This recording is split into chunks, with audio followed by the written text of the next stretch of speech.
Morning, Misty here with Chapter 2 of To Kill a Mockingbird. I hope you have enjoyed reading with me. I'm excited to be doing this again with all of you. Again, wish that we were back in my classroom doing this together. Also, if you are not a student and just wanting to go through this journey with us, welcome. So, really, Chapter 1, just a synopsis. Just a lot of exposition of the story, giving us a little bit of background of the town of Maycomb, creating some foreshadowing and suspense with a couple of the characters like Bob Yule, Boo Radley. We're still waiting to find out how and why Jim got his arm badly broken.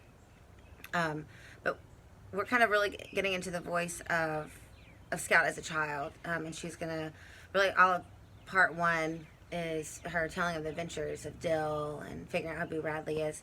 So let's just go ahead and get started. Dill left us early in September to return to Meridian. We saw him off on the 5 o'clock bus, and I was miserable without him until it occurred to me that I'd be starting to school in a week. I never looked forward more to anything in my life.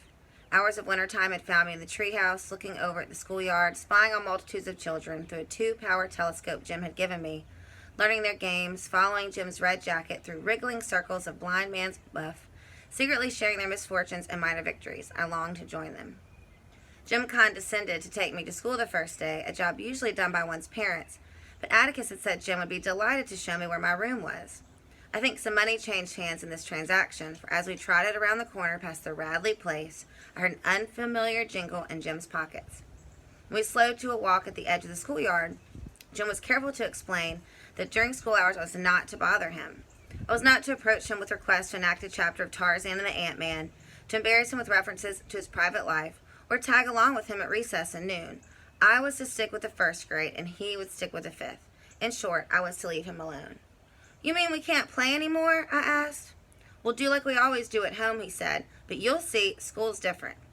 It certainly was. Before the first morning was over, Miss Caroline Fisher, our teacher, hauled me up to the front of the room and patted the palm of my hand with a ruler, then made me stand in the corner until noon. Miss Caroline was no more than 21. She had bright auburn hair, pink cheeks, and wore crimson fingernail polish. She also wore high-heeled pumps and a red and white striped dress. She looked and smelled like a peppermint drop. She boarded across the street 1 door down from us in Miss Maudie Atkinson's upstairs front room, and when Miss Maudie introduced us to her, Jim was in a haze for days.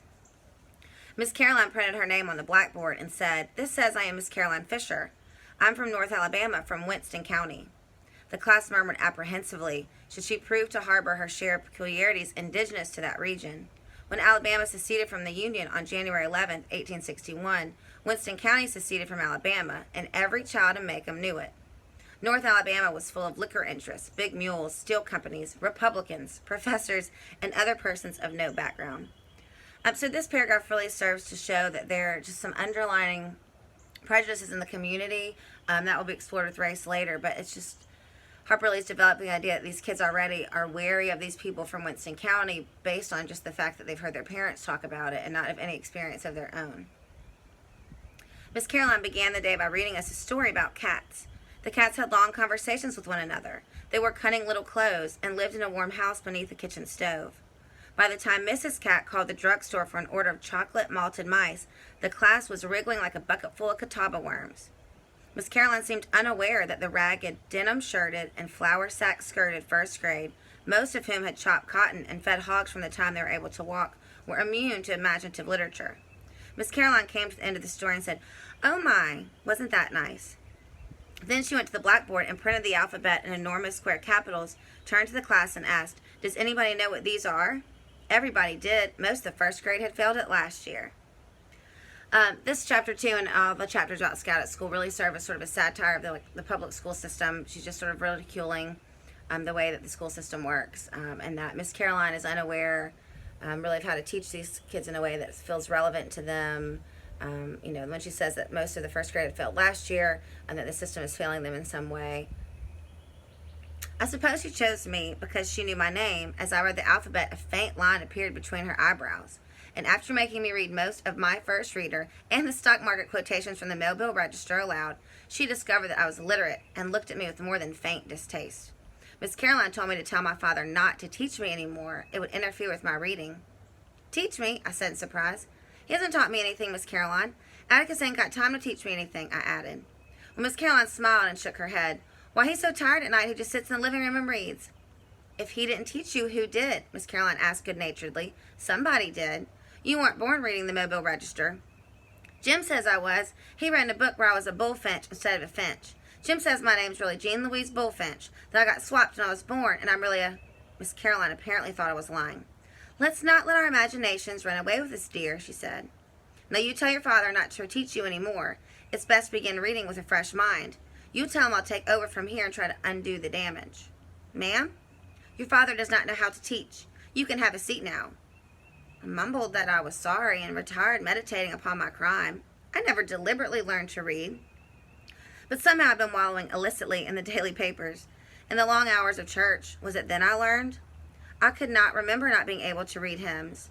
Now that I was compelled to think about it, reading was something that just came to me, as learning to fasten the seat of my union suit without looking around, or achieving 2 bows from a snare of laces. I could not remember when the lines above Atticus's moving finger separated into words, but I had stared at them all the evenings in my memory, listening to the news of the day, bills to be enacted into laws, the diaries of Lorenzo Dow, anything Atticus happened to be reading when I crawled into his lap every night. Until I feared I would lose it, I never loved to read. One does not love breathing. So here Harper Lee's making a couple points. One, it's letting us know that Scout has a different relationship with her parents, probably than most other of the townspeople.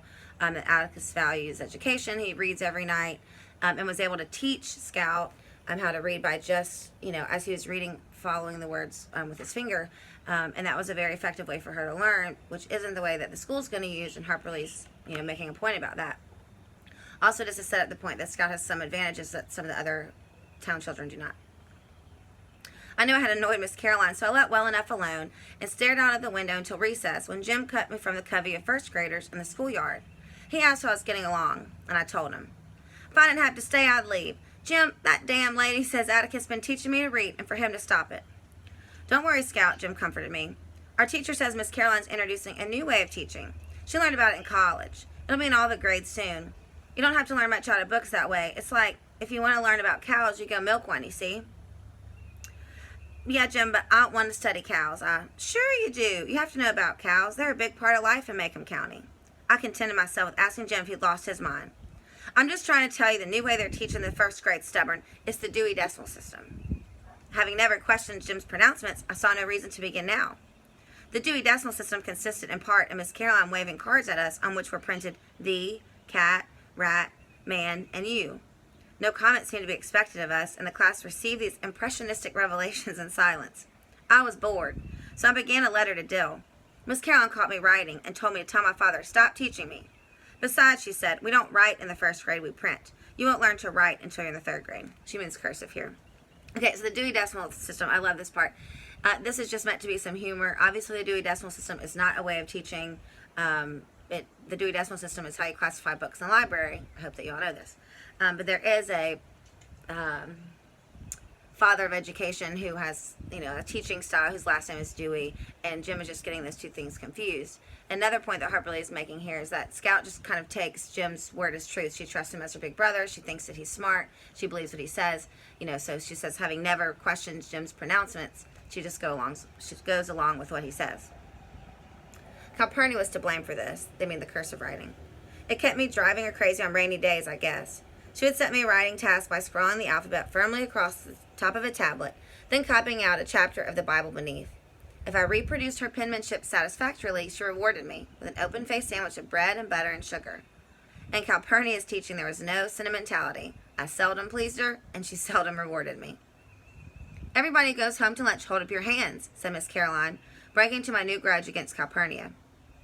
The town children did so, and she looked us over. Everybody who brings his lunch put it on top of his desk. Molasses buckets appeared from nowhere, and the ceiling danced with metallic light. Miss Caroline walked up and down the rows, peering and poking into lunch containers, nodding if the contents pleased her and frowning a little at others. She stopped at Walter Cunningham's desk. "Where's yours?" she asked. Walter Cunningham's face told everybody in the 1st grade he had hookworms. His absence of shoes told us how he got them. People caught hookworms going barefooted in barnyards and hog wallows. If Walter had owned any shoes, he would have worn them the first day of school and then discarded them until midwinter. He did have on a clean shirt and neatly mended overalls. "Did you forget your lunch this morning?" asked Miss Caroline. Walter looked straight ahead. I saw a muscle jump in his skinny jaw. Did you forget it this morning? Asked Miss Caroline. Walter's jaw twitched again. Yeb'm, he finally mumbled.